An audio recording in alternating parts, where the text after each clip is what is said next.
about the amendment, आम्ही simple thing केला. जे deputy director वयताले 30 दिसांतरी decide जायना, secretary decide जायना, panchayat decide, body decide करना, जाल्यार secretary BDO धाडटलो. BDO will see the merit. Within 30 days, BDO will decide and send it, and he will assume the powers and he will give the decision. J deputy director करतालो, then BDO करता. So it is at a much lower level. It is devolution of power rather at a lower level. We are giving away the powers what higher authority was trying to exercise. We have simplified the whole thing so that the common man, जो पंचायत वयता, कितें application दिता, permission जाता, simplify जाले. इतलेच आमी केल्ले आसा by this amendment.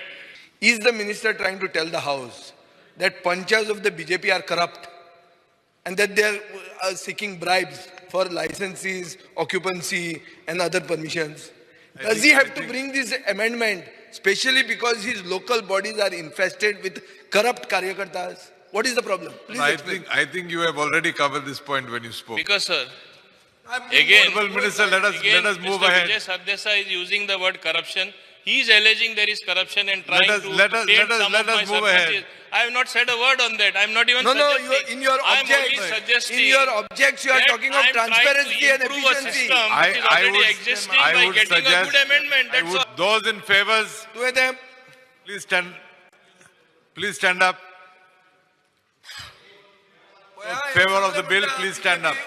BJP punch corrupt म्हणून उभे रावल्या तुम्ही. तूच म्हणता मरे.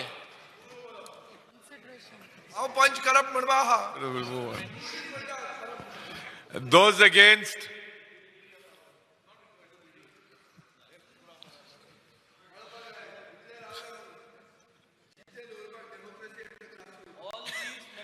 the ayes have it. The ayes have it.